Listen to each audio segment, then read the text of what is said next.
Hello, magandang umaga po sa inyong lahat mga kapwa ko ka-farmers from Luzon, Visayas at Mindanao, pati sa abroad at sa ibang bansa. So sa umagang ito mag-update lang po tayo no sa ating harvest, ating 6 months old na talong na Calyx Type 1. So hindi pa namin natatapos guys no. Siguro asahan natin siguro mamaya matatapos na po ito. So ito na po no ang aming napipitas na mga talong. So ang variety po ng talong natin pinipitas guys ay Calyx Type 1 at Tatak ay Swiss. Subukan na po ito sa maraming beses na maganda ding variety ng talong na ating itatanim kasi mabunga, tapos yung size naman niya ay tamang-tama sa market. So ulitin ko, yung variety nito ay Calixto F1. Okay, so sa nagtatanong sa akin about sa planting distance sa pagtatanim ko sa talong, health to hill 2 meters, tapos row to row ay half meters. I know, health to health half meters, then row to row 2 meters. So yun po ang tamang planting distance na aking practice dito guys. So pwede nyo itong gayahin, pwede namang hindi, wala namang mawawala, di ba? Okay, so yun na po ang may share ko sa inyo tungkol sa planting distance sa pagtatanim ng talong. Ulitin ko, health to health, no?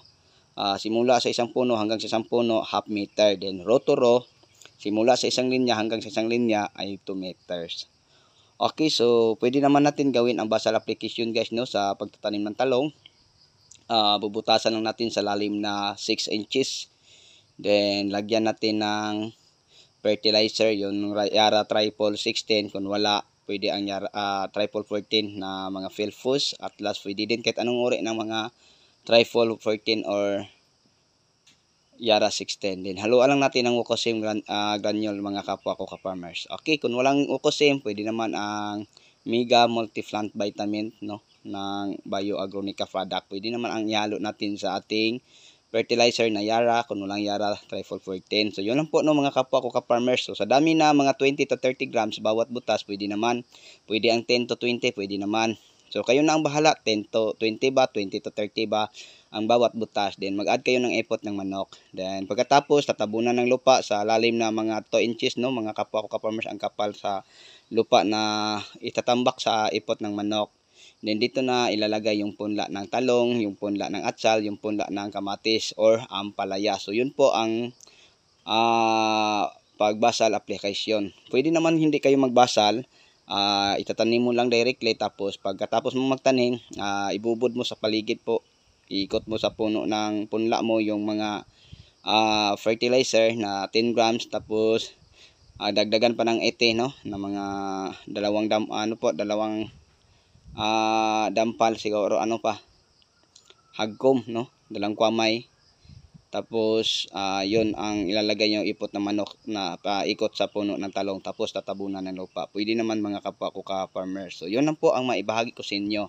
Then 3 days after transplant, pwede na kayo mag dilig ng fertilizer. Kung meron man kayong natira na Yara Triple 16 na mahalong Wukosim granule o Mega ba na inahalo nyo, pwede nyo no 3 kilos.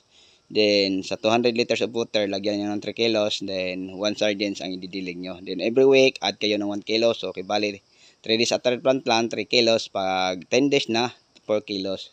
Then manatili lang ang idilig na 1 sardines. Yun lang po mga kapwa ko ka-reels. Then sa ikatulong apply na sa 17 days, pwede na kayo mag-add ang 1846. Kung walang 1846, pwede naman ang Yara Grower. Ihalo mo sa Yara Triple 16 na may kasamang Wukosim granule. Yun na po mga kapwa ko ka-farmers. Then sa edad na 45 days na ang yung tanim na talong, pwede na kayo mag-winner at saka nitribor.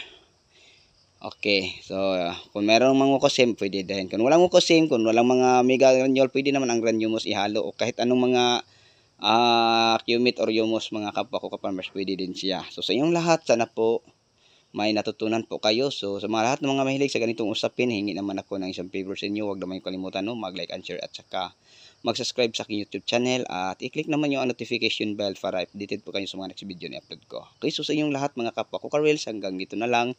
Maraming salamat po sa inyong lahat. God bless at mabuhay po tayo ang magsasakang Pilipino. Thank you po. See you next vlog. Bye.